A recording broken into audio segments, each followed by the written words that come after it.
नमस्कार, मी श्वेता भालेकर परब. महाराष्ट्र एक पाऊल पुढे या कार्यक्रमामध्ये आपल्या सर्वांचं स्वागत. महाराष्ट्र ही भारतामधल्या सर्व राज्यांपैकी सर्वात मोठी अर्थव्यवस्था असल्याचं मुख्यमंत्री देवेंद्र फडणवीस यांनी सांगितलंय.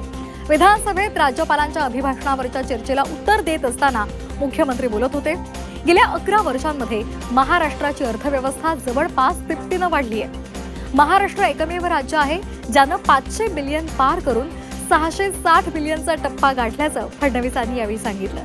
पुढच्या 4 ते 5 वर्षांमध्ये दुष्काळी वर्ष आलं नाही तर आपण $1 ट्रिलियन इकॉनॉमी होऊ शकतो.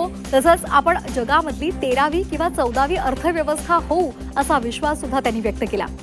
साधारणपणे 12-13 साली आपली अर्थव्यवस्था कितीची होती? 13 लाख कोटीची. 12-13 साठी 13 लाख कोटीची. आता गेल्या 11 वर्षामध्ये 13 लाख कोटीहून ती किती आली? 51 लाख कोटी.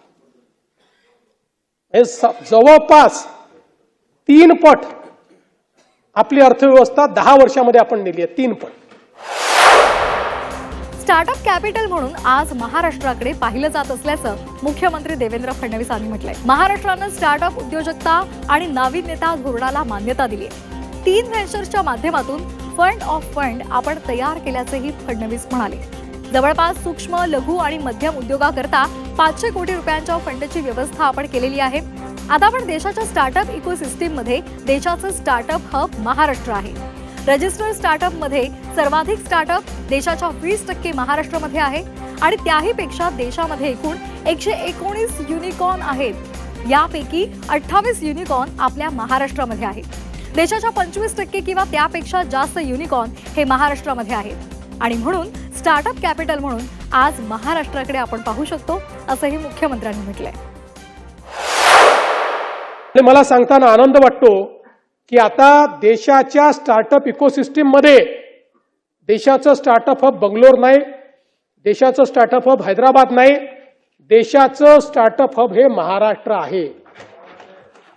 देशातल्या आणि त्याहीपेक्षा युनिकॉर्न म्हणजे ज्या स्टार्टअपने 3-4-5 वर्षामध्ये 8,000 कोटीपेक्षा जास्त व्हॅल्युएशन यांचं चाललं जातं. म्हणजे पूर्वीच्या काळामध्ये मोठे मोठे उद्योगपती व्हायला 40-40 वर्ष लागायचे, पण स्टार्टअपमध्ये 4 वर्षात लोक त्या उद्योगपतींशी या ठिकाणी बरोबरी करतात. अशा पद्धतीनं देशामध्ये एकूण 119 युनिकॉर्न आहे. या 119 युनिकॉर्न पैकी 28 युनिकॉर्न आपल्या महाराष्ट्रामध्ये आहेत. महाराष्ट्रामधली गुणवंत विद्यार्थ्यांना जागतिक दर्जाच्या उच्च शिक्षणाच्या अधिक संधी उपलब्ध करून देण्यासाठी महाराष्ट्र शासन आणि ब्रिस्टॉल विद्यापीठ मुंबई कॅम्पस प्रायव्हेट लिमिटेड यांच्यामध्ये सामंजस्य करार झालाय. मुख्यमंत्री देवेंद्र फडणवीसांच्या प्रमुख उपस्थितीमध्ये झालेल्या या सामंजस्य करारानुसार मुख्यमंत्री आणि ब्रिस्टॉल विद्यापीठ शिष्यवृत्ती योजना संयुक्तपणे राबवली जाणार आहे. सामाजिक आर्थिक अडचणींचा सामना करणाऱ्या गुणवंत विद्यार्थ्यांना उच्च प्रतीचं शिक्षण मिळावं हा या योजनेमागचा प्रमुख उद्देश आहे. माझी वसुंधरा अभियान सन्मान सोहळ्यामध्ये अभियान 4.0 आणि 5.0 अंतर्गत आयोजित राज्यस्तरीय स्पर्धेमध्ये बारामती नगर परिषदेनं प्रथम क्रमांक पटकावलाय, तर माळेगाव नगर पंचायतीनं द्वितीय पारितोषिक मिळवत आपली उल्लेखनीय कामगिरी नोंदवली आहे. यावेळी उपमुख्यमंत्री सुनेत्रा पवार यांनी म्हटलेलं आहे की पृथ्वीच्या पंचतत्वाचं जतन करणं आपलं काम आहे. माझी वसुंधरा केवळ अभियान नाहीये तर ही जन चळवळ आहे असं त्यांनी म्हटलंय.